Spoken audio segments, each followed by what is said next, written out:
Bonjour à tous, jeudi 12 septembre, 8h10. Je vous souhaite un excellent début de journée. Ce matin, avec notre grand invité, nous interrogeons la figure du prêtre dans notre société. Que veut dire être prêtre aujourd'hui quand tant de scandales abîment l'image du sacerdoce? Que veut dire être prêtre aujourd'hui quand le cléricalisme est dénoncé?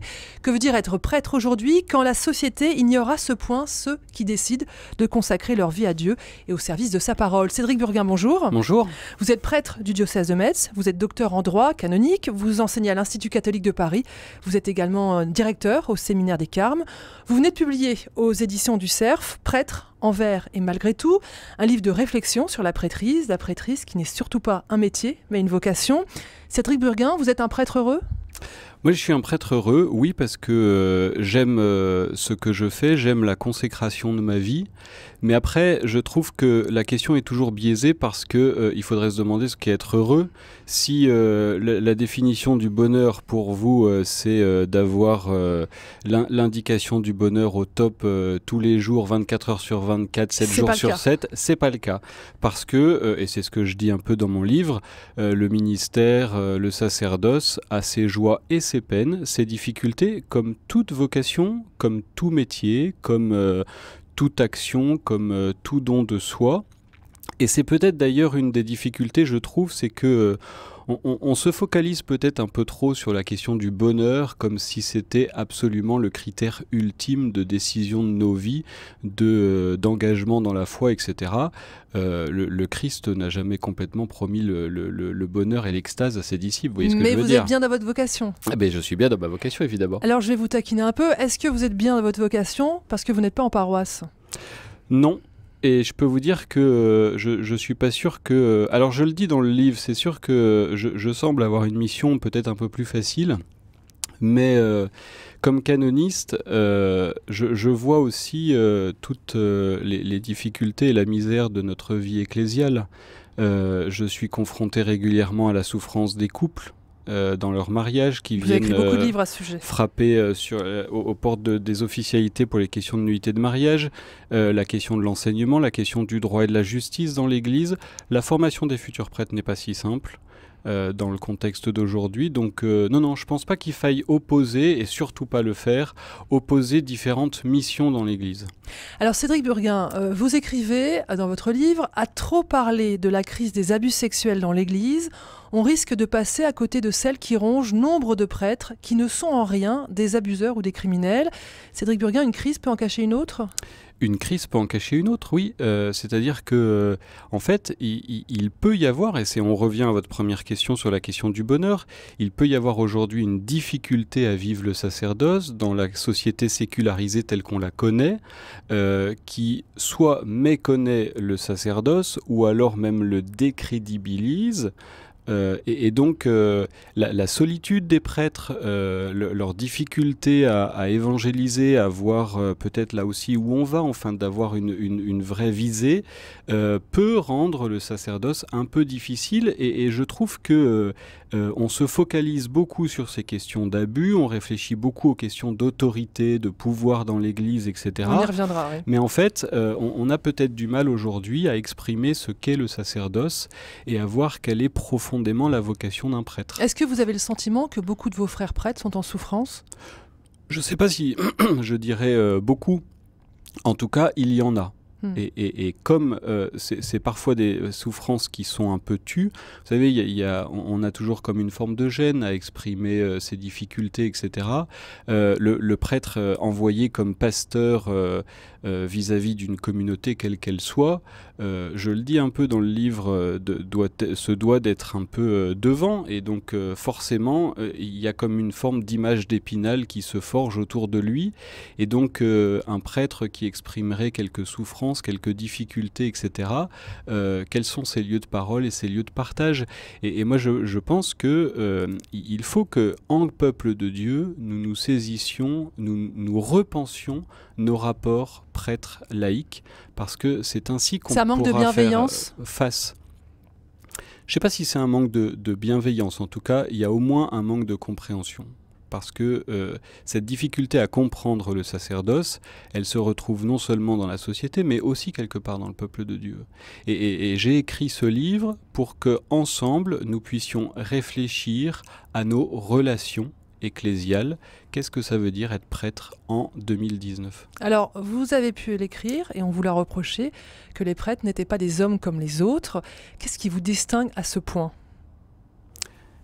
Une forme de mise à part, de consécration. Quand je dis que le prêtre n'est pas un homme comme tout le monde, c'est pas pour faire de lui un surhomme. C'est pour repenser le sacerdoce à partir d'une consécration et d'une mise à part qui engendre une forme de solitude. C'est-à-dire, mon sacerdoce, je le vis aussi avec le Christ en étant quelque part un peu coupé, parce que forcément le peuple de Dieu ne vit pas ce que je vis. Et donc, repenser cette mise à part permet de prendre conscience que le prêtre n'est pas celui qui va vivre comme tout le monde. On voit bien qu'on insiste, sans faire des prêtres des religieux, mais on insiste sur une forme d'obéissance vis-à-vis de l'évêque, une forme de simplicité de vie, de sobriété de vie, etc. Et bien, ce qui fait que le prêtre ne peut plus vivre tout ce que le monde vit. Et puis aux yeux de la société, ce qui vous distingue des autres hommes, c'est le renoncement à la sexualité. Le renoncement à la famille. Et à la famille ? Et à la famille, la sexualité et la famille. Alors, dans votre livre, vous n'éludez pas cette question de la sexualité. Vous évoquez le célibat comme une souffrance, la chasteté comme une croix, mais pas comme un calvaire. Non, parce que la croix est toujours ouverte sur la résurrection et sur la vie, sur le don de soi. Le calvaire serait plus une souffrance. Alors, j'insiste sur le célibat, je le précise plutôt comme une difficulté, je dirais pas comme une souffrance.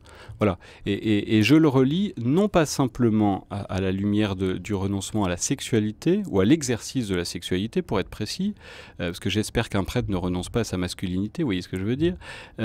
Donc, mais par contre, je vois aussi comment le célibat implique un renoncement dans l'ordre des relations. Et vous l'avez sans doute parcouru. Je nous interroge dans le peuple de Dieu, comment est-ce que le célibat fait que le prêtre doit forcément être dans un renoncement. Et c'est pour ça que je fais la lecture avec la paternité. Alors on va parler de la paternité, mais d'abord continuer sur le célibat. Aujourd'hui, en 2019, dans la société dans laquelle nous vivons, est-ce qu'on peut vraiment renoncer de son plein gré alors à la tendresse, à la sensualité, à l'intimité partagée et bien sûr, vous l'avez dit, à la joie profonde de fonder une famille? Est-ce encore possible de demander ça? Est-ce vraiment une bonne chose? Il y en a plein qui le vivent et qui le vivent avec joie et don de soi. Et donc, moi je pense que c'est une bonne chose de tenir cet engagement, ou en tout cas de le proposer, parce qu'en fait, par le célibat, on vient témoigner quelque chose de la présence de Dieu. Voilà, ce don de soi, ce cœur à quelqu'un. Il ne faut pas oublier que le célibat, c'est pas simplement je renonce, c'est je donne mon cœur et mon corps à quelqu'un. Alors avec des difficultés, parfois avec des souffrances, mais j'allais dire comme dans le mariage. Parfois avec des accros. Parfois avec des accros. Et ensuite, on se relève et la route reprend pour signifier ce don de soi à Dieu. Et en ce sens, le célibat sacerdotal rejoint quelque chose du célibat religieux. Alors, j'insiste sur les accros. Vous dites, il ne faut pas tout confondre. Le prêtre qui a une aventure avec une adulte consentante et celui qui commet un crime en abusant d'un enfant. Oui. C'est important de bien distinguer les choses. C'est important de bien distinguer les choses parce que sinon nous n'aurons plus aucune miséricorde envers des prêtres qui auraient quelques difficultés à un moment donné de leur vie.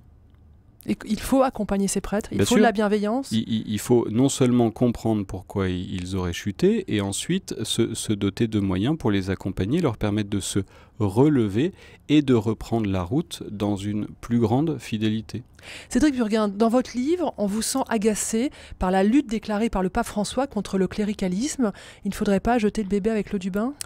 Je ne suis pas agacé par le pape François. Oui, ça j'ai bien compris. Et je le dis clairement, parce que je veux pas que mes propos donnent lieu à une polémique. Je ne suis pas agacé par le pape François, mais je suis agacé par la manière dont on s'est saisi du mot cléricalisme, et je le dis comme d'une forme de nouveau soupçon sur les prêtres. Alors les prêtres étaient soupçonnés de dérives sexuelles, les prêtres sont soupçonnés d'abus de pouvoir, etc. Et les prêtres sont soupçonnés de cléricalisme, et c'est un mot dont on s'est saisi peut-être sans vraiment trop le définir. Et donc je souhaite, et je le dis clairement, qu'on enlève ces mots MAUX de la vie de l'Église. Il faut dénoncer le cléricalisme, mais il ne faudrait pas que ça devienne un nouveau soupçon jeté sur les prêtres dès qu'ils auraient quelques initiatives pastorales, dès qu'ils auraient tel trait de caractère, etc., etc.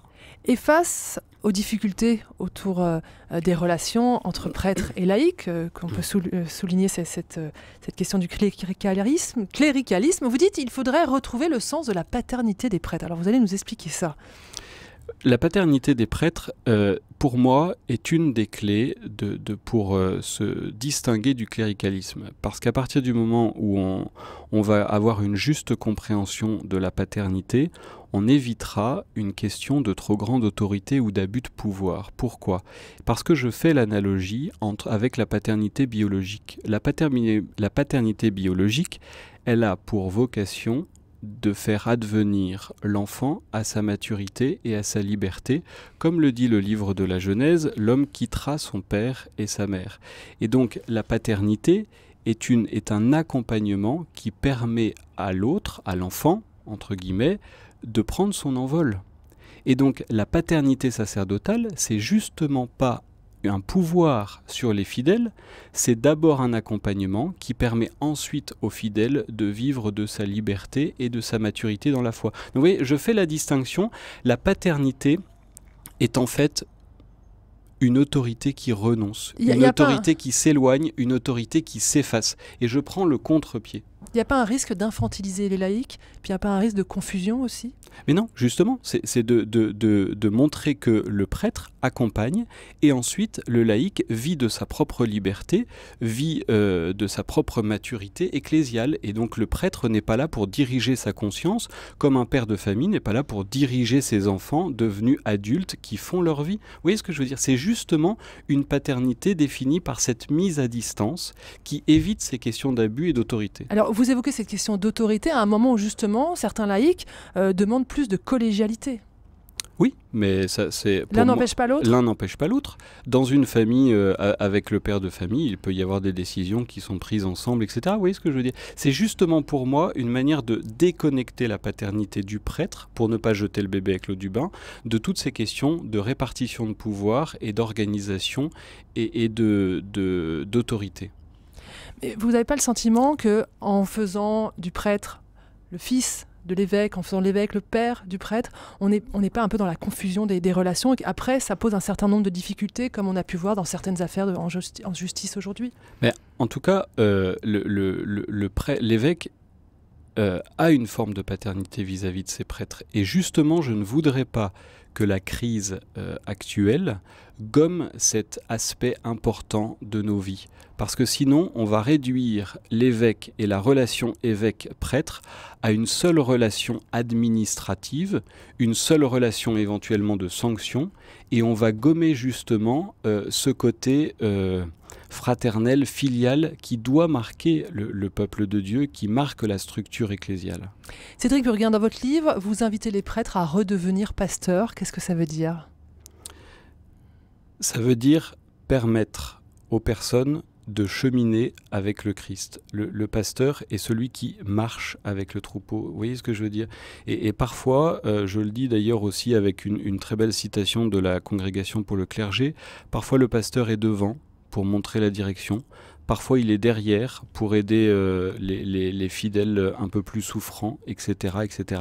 Et donc, pour éviter d'être constamment dans l'organisation, dans la gestion administrative, etc., je vois beaucoup de confrères enfin beaucoup... Il y a des formations pour être un peu des business qui prêtres. Qui ploient un peu sous cette question de la gestion administrative et patrimoniale de l'Église. Et ça, c'est plus du domaine du prêtre pour vous? Le plus important, c'est quand même d'accompagner les hommes et les femmes dans leur relation au Christ. voyez. Et donc, comment est-ce qu'on est à côté des personnes pour être dans une compassion quand les personnes souffrent, y compris vis-à-vis de leurs péchés, et un accompagnement pour que chacun puisse choisir le Christ et pas simplement être des gestionnaires ou des organisateurs. Il faut que les prêtres, Cédric Bourguin, se recentrent sur les sacrements et l'accompagnement, c'est ça ? Les sacrements, ils le font déjà, évidemment, puisqu'ils les donnent. Et moi, je trouve l'accompagnement des personnes, encore une fois, non pas pour avoir une maîtrise, hein, mais en fait, parce que cheminer dans la foi demande toujours un compagnonnage. Alors là, il n'y a pas que les prêtres qui peuvent accompagner, évidemment. Mais ça évitera que le prêtre soit déconnecté du peuple de Dieu et de ce qu'il vit, de ce qu'il fait. Finalement, pour vous, ça veut dire quoi être prêtre aujourd'hui ? Témoigner, premièrement, témoigner du don de ma vie que j'ai fait au Christ. Vous voyez, c'est pas d'abord diriger des communautés, etc. Le prêtre, il a donné sa vie au Christ pour qu'à travers son existence, il puisse rendre un service au peuple de Dieu. Allez, Cédric Bourguin, une dernière question. J'aurais dû vous appeler père ? Pas forcément. Pas forcément. Merci beaucoup, Cédric Bourguin, d'avoir été notre grand invité. Je rappelle votre livre, Un prêtre envers et malgré tout. C'est publié au Cerf.